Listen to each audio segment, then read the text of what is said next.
India has long been on my short bucket list of must-see countries in the world. Having ticked a few of the others off my list in the last few years, I decided the time was right and I headed there in late April at the height of the hottest part of the year, but a couple months before the drenching monsoon season.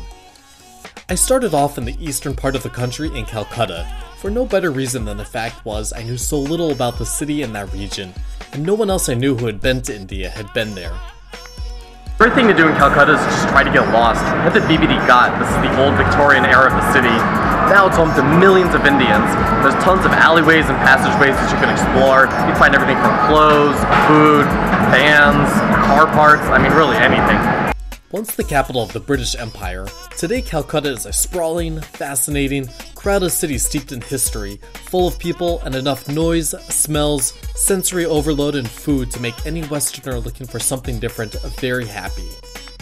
And of course, this being India, you're going to run into a random religious parade at some point. Of course, for locals, a street parade means it's probably 2 in the afternoon, but for outsiders, it's a cavalcade of unfamiliar sights and traditions, except for the horses. No horses means it's not even a parade in my book, just a bunch of people walking in a line.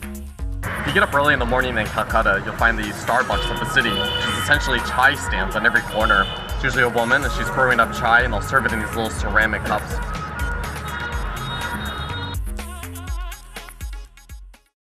Calcutta has a history of being one of the cultural capitals of India. This is on full display at the Rabindranath Tagore house in northern Calcutta. Tagore was a famous poet, considered to be the father of modern India poetry, and he won the Nobel Prize in 1912 for his writings. Today you can visit his 18th century mansion and learn more about Tagore, and gain home improvement inspiration. I could use a massive courtyard like this for my studio apartment back home.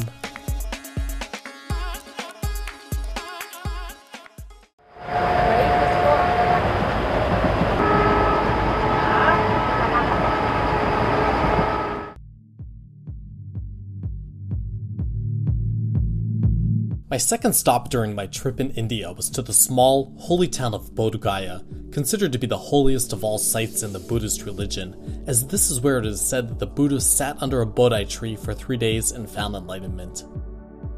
Today is home to numerous temples built for Buddhist pilgrims who come here from around the world.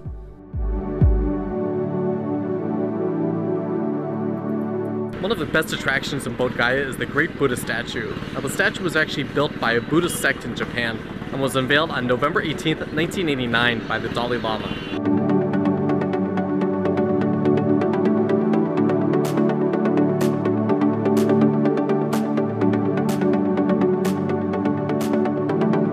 If you take to the fields and wander outside of town, you can visit the various temples, shrines, and monasteries that dot the landscape, including one of the largest in the area, the Tagore Monastery.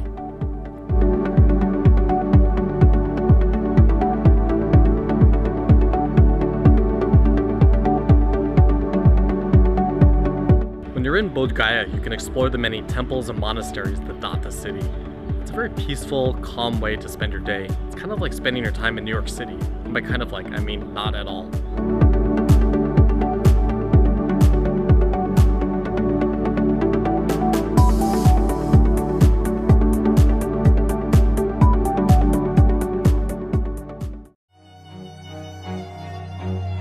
Like many sites in India, one of the best times to visit is during dusk when the setting sun casts a pale, orange glow.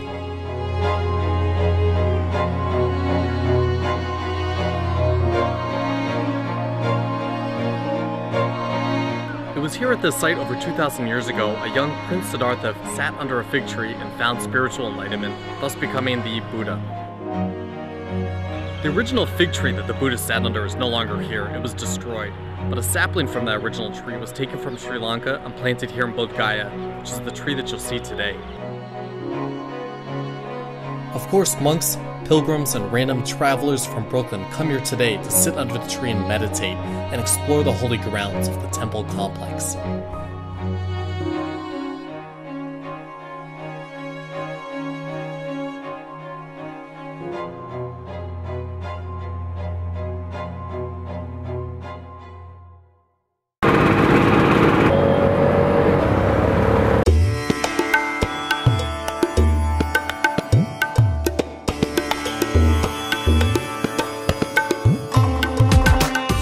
Varanasi on the banks of the Ganges River is perhaps the most famous and holiest cities in all of the Hindu religion. Dating back to about 1200 BC, the city itself has been sacked over the years, but the old city remains intact, at least in shape.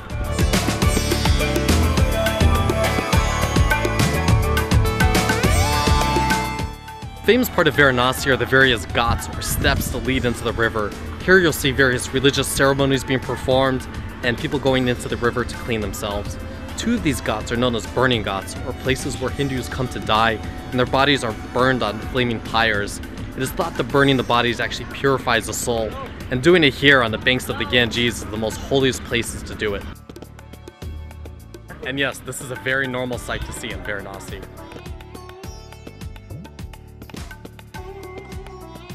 There's no better way to describe Varanasi than as an experience.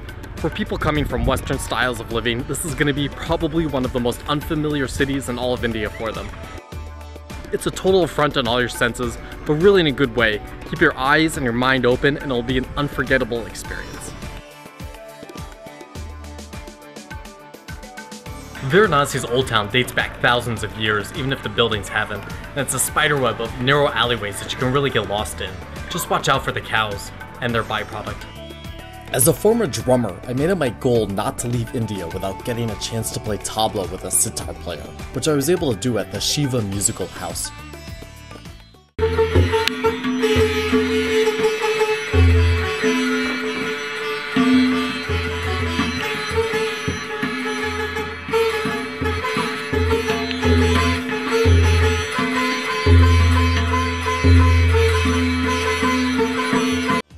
And to answer your question, no, I will not be quitting my day job anytime soon.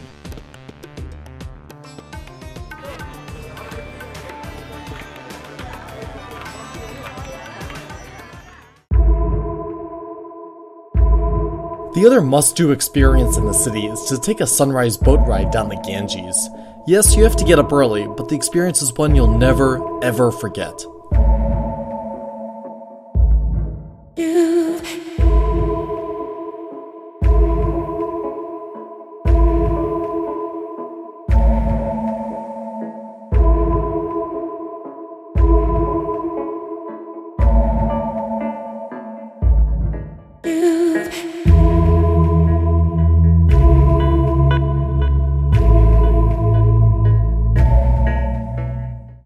300 rupees and one terrifying jeep ride later, I made it to Darjeeling, the famed hill station in northeastern India. Founded as a hot weather retreat for the British during colonial days, the Himalayan town is now a great spot to see a different part of India, as well as a convenient stopping off point before making your way into the Himalayas for a trek. The highest point in Darjeeling is Observatory Hill, a 300-meter walk from the main road. This hill was actually the original location of the Darjeeling Monastery, from which the town got its name. If you walk up here now, you'll see many Buddhist and Hindu shrines. There's also a cave complex that you can explore. The interesting part about Darjeeling is that despite the fact that you're still in India, it doesn't feel that way at all. Instead, it feels like you've crossed over into neighboring Nepal, which makes sense since the city itself is made up of mostly ethnic Gorkhas, a people of Nepali descent. Oh look, a sign for a cave. I need no other information. You had me at cave. I just got blessed here at the cave at Observatory Hill, and I really think I'm starting to look like I fit in, don't you think?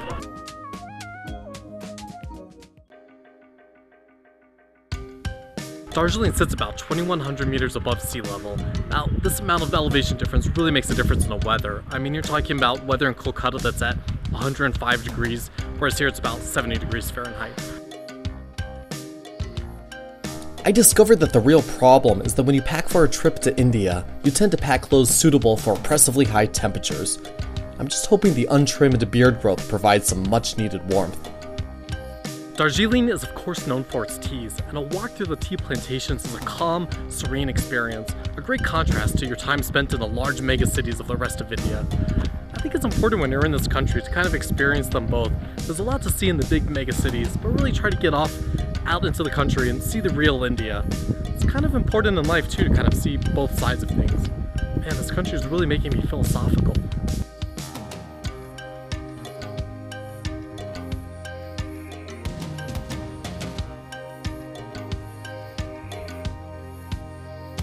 I'm here at the Happy Valley Tea Estate. Now this is a tea estate that dates back to 1854 when the British first planted the tea plants. We're going to try a few different teas here. Now the tester you need to put in your hand, make a cup out of it and blow into it, and this releases the aroma. Then you smell it and choose the one that you want to taste.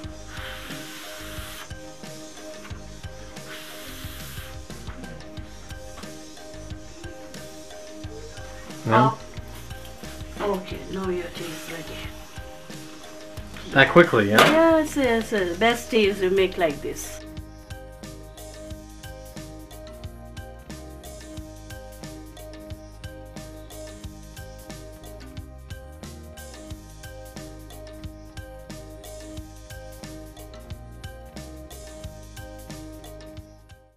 A multi-day trek into the mountains sounded like a good way to get some much-needed exercise, as well as to see the Himalayan peaks for the first time in my life, including the first and third highest mountains in the world, Everest and Kanchenjunga. And yes, if you'd asked me how to pronounce that the day before, I would have had no idea.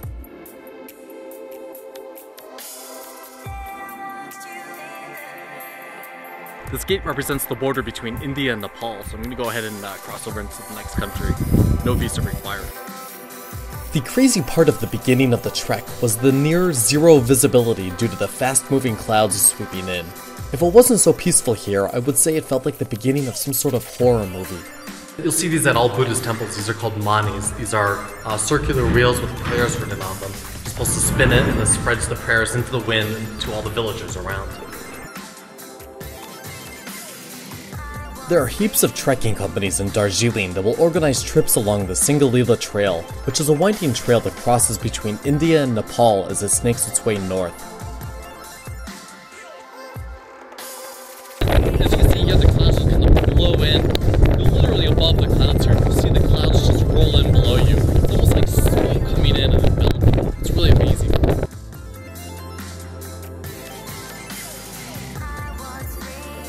The hike itself is pretty basic, and the views, when not shrouded in clouds, are pretty amazing.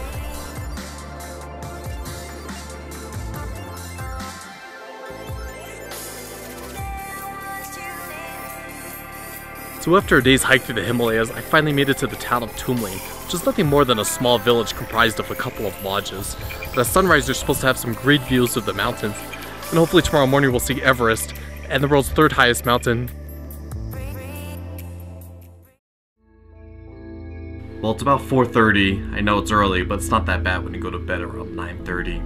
As you can see, I've slept under about 9 blankets, so it was a bit cold, but under all those blankets I was okay for the night. If you really want to see the mountains, you have to get up early, because the clouds will roll in otherwise. So hopefully we get to see Everest today.